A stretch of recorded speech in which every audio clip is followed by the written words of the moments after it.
Winter is coming. Want to avoid all the hazards that can come with the cold and the wet? In this video, I'm going to chat through some of the things that you need to look out for as the nights draw in. We'll start with the obvious. The cold. If the temperature is very low, there's cold winds, or you're spending more time outside in the cooler, wetter weather, a dog's body temperature can drop pretty quickly.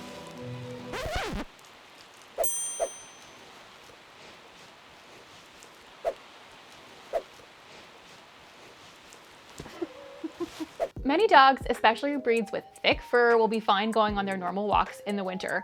Some of them still may need a coat, but smaller dogs, very young or very old dogs, dogs with health conditions like arthritis, or breeds with shorter or fine fur like greyhounds or whippets will feel the cold more and could be at higher risk of developing hypothermia or frostbite. Signs of hypothermia can include shivering, whimpering, acting lethargic, or seeming resistant to activity. If you know your dog is susceptible to cold weather, I would recommend investing in a well-fitting, multi-purpose coat to keep them warm and dry. You could also make sure that they're not spending more time outside than they need to and instead provide indoor playtime sessions and exercise. When it's snowing or icy out, it's also a good idea to get protection for their paws. This can come in the form of boots to prevent ice and snow from getting lodged in between their toes or their fur, or even just a balm for the pads. And while it's important to keep your dog active through the winter months to help prevent weight gain, it's also okay to skip a day if the weather is really rough. For our cats during the winter, it's best to keep them indoors if you can, especially on really cold nights. Do your best to call the cat inside and lock the cat flap after they're in, and lay out a litter box so that they have somewhere to go overnight. If your cat is very stubborn about getting in and out and you don't have a cat flap, consider installing one so they don't get stuck outside in the cold.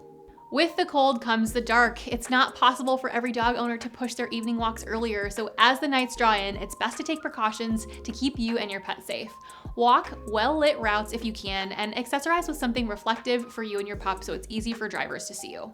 Another thing we want to be looking out for during the winter is the rock salt or the ice melt used on the roads when it's getting slippery. Now, this stuff can cause sores on your dog's skin and paws and an upset stomach if it's eaten.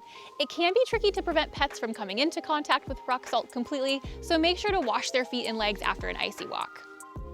If you think they might have eaten any, it's best to get in touch with your vet because even a small amount can cause some serious problems.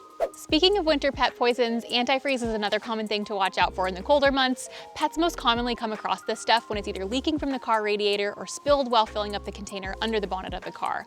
Now, antifreeze containing ethylene glycol is extremely dangerous for dogs and cats, even if they've only gotten a lick. It can potentially cause fatal kidney damage. So if your pet has been near a spill, it's important that you wash their paws with soap and water as soon as you can and make sure that any leaks are cleared away. If you think your pet has ingested any antifreeze or you're not sure, then you should contact your vet right away. The sooner they get treatment and get assessed, the better. The good news is that nowadays companies are starting to use alternatives to ethylene glycol that are less toxic to pets, though caution is still extremely encouraged. Finally, it's best to have an emergency pet care kit stocked when you know the weather's gonna be bad. If you can't get out on the roads because they're snowy or icy, the worst thing that can happen is not being able to access your pet's food or medications, so make sure that you've always got extra. Similarly, make sure your pet's emergency first aid kit is well stocked.